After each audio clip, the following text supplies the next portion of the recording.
Hello, this is Daniel Levine from PopCulture.com, and I'm here with Marisa Ramirez from Blue Bloods. Hi, Daniel. Hi, Marisa. Thanks so much for sitting down, talking with us for a few minutes today. So I just want to jump right in and talk about the show. So the show mostly centers on the Reagans, but you're one of the main cast members who's not a Reagan. So do you ever get jealous that part of the show doesn't quite focus on you? I'm okay with that. I'm very grateful to have such an amazing job. And, especially right now, who knows where I would be, but, I've created a life for myself here on the East Coast, and I had a kid. And so I can still be mom and have work because I am not a Reagan. I get those extra days off. So it's worked out beautifully, and I'm having a good time.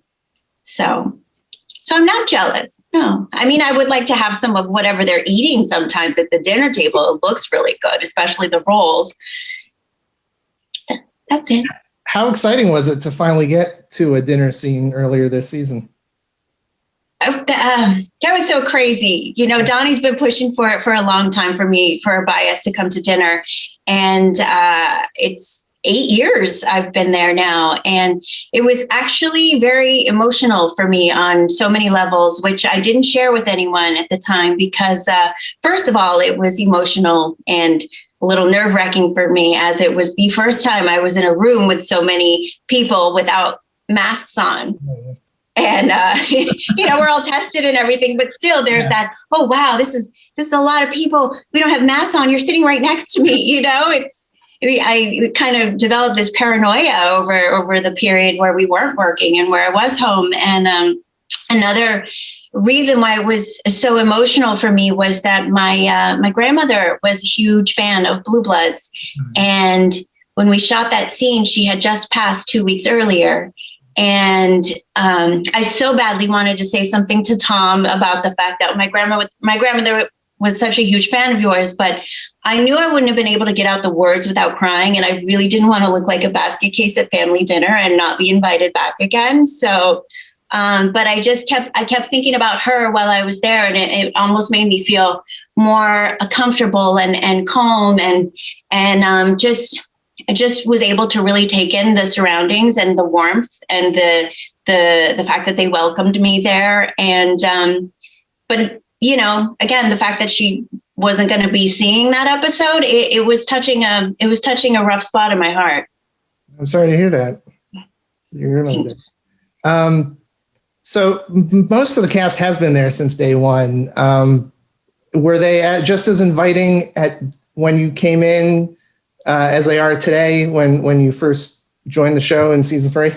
Oh yeah. And now it's been 8 years and we've developed relationships, and we've created memories, on set and away from set, and memories with the crew. And it just so much has happened. We've all grown up so much more too. But, when I first came, I wasn't investing too much because I thought, well, I'm going to be there for an episode, then I'm going to go back to LA and do pilot season.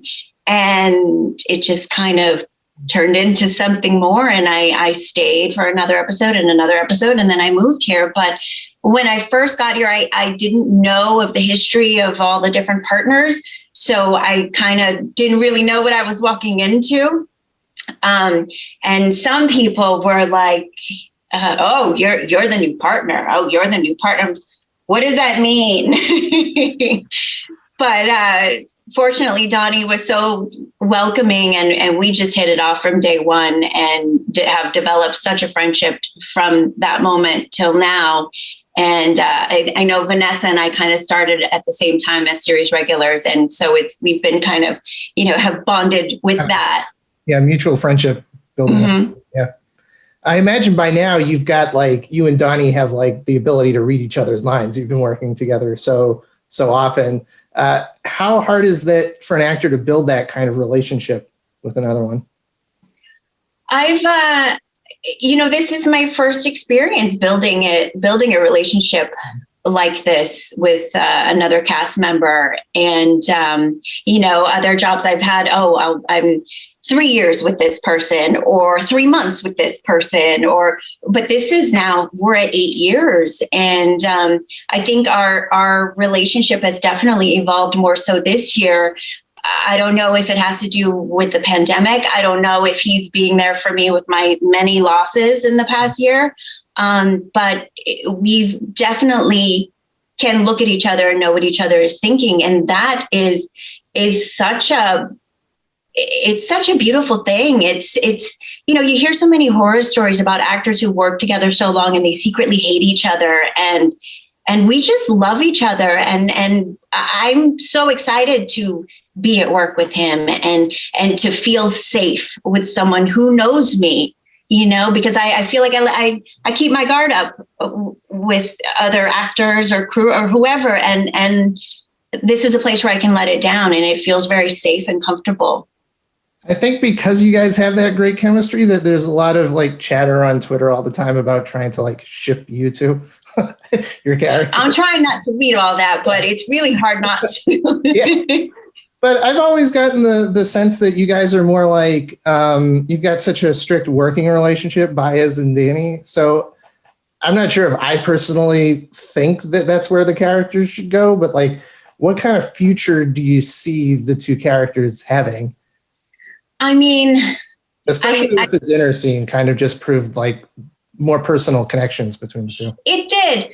But, I grew up an only child and I didn't have those family dinners. And it was only on holidays and birthdays we would do that with the extended families. So I grew up inviting my friends to dinner all the time or being invited to other friends' family dinners kind of thing. So, it's a family dinner, but why can't other people be invited sometimes or for holidays even or for bigger events? It's nice to open up your home. And I was lucky that they did that for me. And I hope they continue to do that more because it changes the dynamic and it's so interesting to watch. I think I strayed from your question, but I do that. It's okay. I think it just sort of like proves that there's more of a family to the show than just the Reagan last name, that so many of the other characters in the show are part of that family too. Right. I'm a part of his extended family and it's a good place to be. Whether it blossoms into something more, I mean, the possibilities are endless. And I'm sure maybe they would like to explore the possibilities, but who knows, who knows what everybody makes different choices. Who knows what'll happen? I don't know. Wish I could say something more. Now, which actor on the show that you don't get to work with quite often would you like to? That's a question I ask a lot of the other Blue Bloods actors I've interviewed, because the show is so structured where, Danny is with you, Erin is with Tom sometimes. And so is there any other character that you haven't gotten to work with that you'd like to? Well, wait, has anyone said me? I'm just kidding. I would love to work with Abigail. She's just, I think we sat with each other at the wedding and we just had such a good time together. And there was that female just energy that we just kind of were craving more of together. And we text and we talk every now and then, but it would be really nice to kind of be able to spend the day with her again at work. And the same goes for Steve. I love being around Steve. His presence is just, it's just amazing. He's just such a warm, lighthearted, just a genuine guy. And I think I have some scenes coming up with him next week. So that's something to look forward to. Do you ever get to work with Tom beyond that dinner scene this season? I think there was one time where he put a medal around my neck.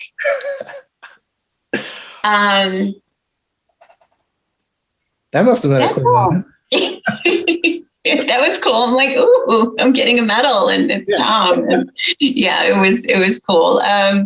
Another episode, I think he was giving a speech and we were all there in our dress uniforms. And I remember I was pregnant and I was trying to make mine fit, and it was very uncomfortable, but I was trying. That's it. I can't really recall any other times I worked with Tom.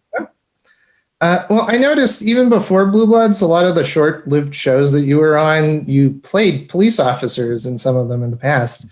Is this like just a coincidence, or is there something about playing a police officer or detective that's attractive to you? You know, it's kind of like it was my work was going in phases a little bit. There was a phase where I was the crying girlfriend. It was the sad girlfriend. It was like a bunch of guest star roles that was happening for a little while. And then, you know, maybe something happened in my personal life where I just kind of evolved as a person and found some strength that was being seen in these casting rooms. And I just kept being cast as a cop. I don't know. I was teaching kickboxing for 6 years. And I'd been doing kickboxing for, I don't even know, like 12, 15 years before that, just for fitness, just for fun. But with teaching, there was a certain quality that I never really had in my life. No, that's not true, because I was a drill team captain too. So there's always been this kind of like bossy, quality, strength, power, women of power sort of thing. Maybe I just like to yell at people, and maybe I was good at that. I'm not really sure, but well, if you like to yell at people, working with Donnie Wahlberg is a good way. I don't know. Yeah. I also noticed that your big break early on in your career was on General Hospital and Port Charles, even before then. And I did notice that your character is still technically alive, I guess. So if they ever called you in California and said you want to do a guest spot on General Hospital, would you take that opportunity to go back? I mean, California is my home. My family is there. That's, where my heart is, and any opportunity to go back to California, take. I had such an amazing time on General Hospital. It's such a beautiful learning experience, and so many amazing people there. And I mean, who knows what could happen? I'm open to anything, but I think I might be here a little while longer, so we'll see. Do you ever see like Blue Bloods ever ending? Like it just keeps going on. It just keeps going. It keeps going. I mean, honestly, I'm still in shock that I've been here 8 years. It's insane. It just keeps going. I don't really know what's going to happen. I feel like I keep saying that a lot today. But that's life, and that's life as an actor too. I feel like my lease is always up the end of June, and I'm waiting to get the call before I renew it, because they don't really give us an official answer until, the beginning of June. I don't know. Well, I think that's a perfect way to end an interview.